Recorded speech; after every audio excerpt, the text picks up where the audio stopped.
ಸ್ವಲ್ಪ ಈ ಕಡೆ ಲಕ್ಷ್ಯವಿಟ್ಟು ಕೇಳಿ. ಕಾರ್ಖಾನೆ ಮಾಲೀಕರು ನಿರಂತರವಾಗಿ ಕಬ್ಬು ಬೆಳೆಗಾರರಿಗೆ ಮೋಸ ಮಾಡ್ತಾ ಇದ್ದಾರೆ. ಆ ಕಾರಣಕ್ಕಾಗಿ ಇವತ್ತ ನಾವೆಲ್ಲರೂ ಒಕ್ಕಟ್ಟಾಗಿ ಇದೇ ಬರ್ತಕ್ಕಂತ 30ನೇ ತಾರೀಕ ಮೂಡ್ಲಗಿ ತಾಲೂಕಾ ಗುರ್ಲಾಪುರ ಕ್ರಾಸ್ದಲ್ಲಿ ಇವತ್ತು 1 ಲಕ್ಷ ಜನ ಸೇರ್ಬೇಕಾಗಿದೆ. ಇದು ಉತ್ತರ ಕರ್ನಾಟಕದ ಒಂದು ದೊಡ್ಡ ಪ್ರತಿಭಟನೆ ಕಾರ್ಯಕ್ರಮ. ಯಾಕಂದ್ರೆ ಬೆಳಗಾವಿ, ಬಿಜಾಪುರ, ಬಾಗಲಕೋಟೆ ಎಲ್ಲಾ ಕಬ್ಬು ಬೆಳೆಗಾರ ಕೂಡ ಇವತ್ತು ಗುರ್ಲಾಪುರಕ್ಕ ತಾವು ಭಾಗವಹಿಸಬೇಕಾಗೈತಿ. ದಯವಿಟ್ಟು ಮನ್ಯಾಗ ತಾವ ಯಾರು ಕೂಡ ಮನ್ಯಾಗ ಕೂತು ನೋಡ್ಕೋತ ಕುಂಡ್ಬೇಡ್ರಿ.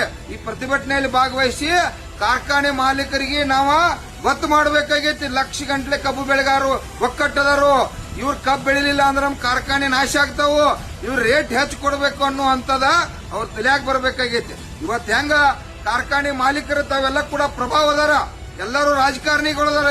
ಅಲ್ಲಿ ನಿರಾಣಿ ಅದಾರು, ಈಚೆ ಕಡೆ ಜಾರಕಿಹೊಳಿ ಅದಾರು, ಲಕ್ಷ್ಮೀ ಹೆಬ್ಬಾಳ್ಕರ್ ಅದಾರು, ಪ್ರಭಾಕರ್ ಕೋರೆ ಅದಾರು, ಕತ್ತಿ ಅವರದಾರು ಮತ್ತು ಹೀಗೆ ಹಲವಾರು ರಾಜ್ಯದಲ್ಲಿ ಜಿಲ್ಲೆಯಲ್ಲಿ ಪ್ರಭಾವಿ ಕಾರ್ಖಾನೆಗಳು ಅದಾವ. ಇವತ್ತು ಕಾರವಾರದಾಗ ಕೂಡ ಕಾರ್ಖಾನೆ ಬಂದ್ ಮಾಡ್ಯಾರ.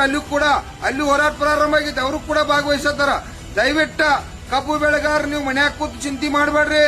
ಮತ್ತೆ ಅದೇ ರೀತಿಯಾಗಿ ಟ್ರ್ಯಾಕ್ಟರ್ ಮಾಲೀಕರ ಅವರಿಗೆ ರೇಟ್ ಹೆಚ್ಚು ಸಿಗಬೇಕಂತ ಕೂಡ ನಾವು ಚಿಂತನೆ ಮಾಡತ್ತು. ಯಾಕಂದ್ರೆ ಸಾಗಾಣಿಕೆ ಖರ್ಚ ಪ್ರತಿ ವರ್ಷ ಅಷ್ಟೇ ನಡೆದೈತೆ. ಅದು ಹೆಚ್ಚಾಗಬೇಕಾಗೈತೆ ಅಂದ್ರೆ ನೀವು ಮನ್ಯಾಗ ಕೂತ್ರ ಆಗುದಿಲ್ಲ.